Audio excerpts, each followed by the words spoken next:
Թուրքիայում 2026 թվականի հուլիս-օգոստոսին ծովային աղտոտվածության թեման կրկին ակտիվորեն քննարկվում է։ Վերջին հրապարակումներից մեկի համաձայն Ալանիայի ափամերձ ջրերից միայն հունիս եւ հուլիս ամիսներին հավաքվել է 1 տոննա 152 կիլոգրամ աղբ, հիմնականում ծովի մակերեսից։ Միաժամանակ պետք է տարբերել աղբի տարբեր աղբյուրները։ 2026-ի փետրվարին ուժեղ անձրևներից հետո գալիբ դրեպ լողափը բառացիորեն ծածկվել էր աղբակույտերով։ Ջրատարները ծով էին բերել պլաստիկ, փայտ, ապակի, մետաղ եւ կենցաղային թափոններ, որոնք հալիկները դուրս էին նետել ափ։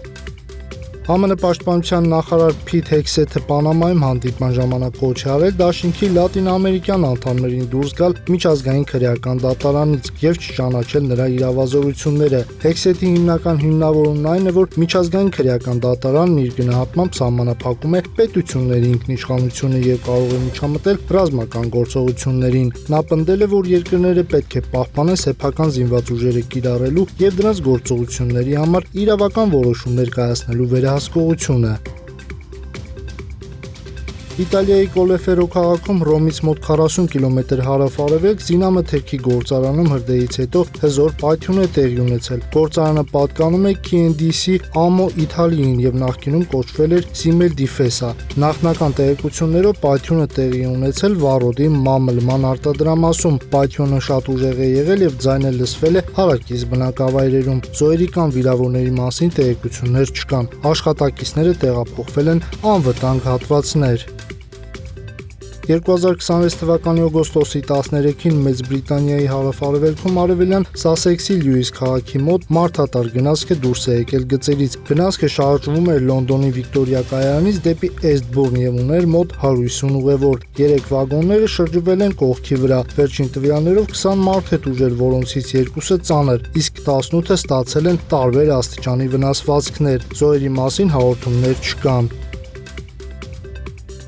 Ըստ Մեդուզայի հաշվարկների Վայլդբերիսի եւ վաճառողների ընդհանուր կորուստները ուկրաինական անօդաչու թռչող սարքերի հարձակումներից գնահատվել են 600-ից 800 միլիարդ ռուբլի։ Հարձակումներից հետո պահեստների եւ ենթակառուցվածքների վերականգնումը Վայլդբերիսի համար կարող է արժանալ 147-ից 223 միլիարդ ռուբլի։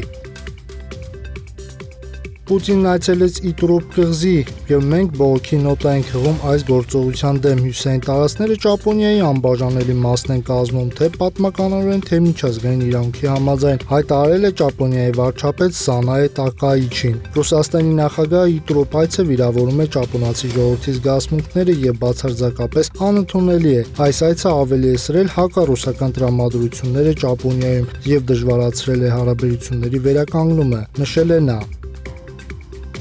Կոլումբիայի արևմտյան հատվածում օգոստոսի 10-ին տեղի ունեցած 7.4 մագնիտուդով երկրաշարժի հետևանքով զոհերի թիվը հասել է 281-ի, իսկ 379 մարդ դեռ համարվում է անհետ կորած։ Վիրավորների թիվը մոտ 3971 է։ Երկրաշարժը հարվածել է 15 վարչական միավորների եւ 426 համայնքների։ Տասնյակ հազարավոր ընտանիքներ տուժել են, իսկ հազարավոր տներ ավերվել կամ վնասվել են։ Փրկարարական աշխատանքները շարունակվում են, թեև ողջ մնացածներին հայտնաբերելու հնարավորությունները ժամանակի հետ նվազում են։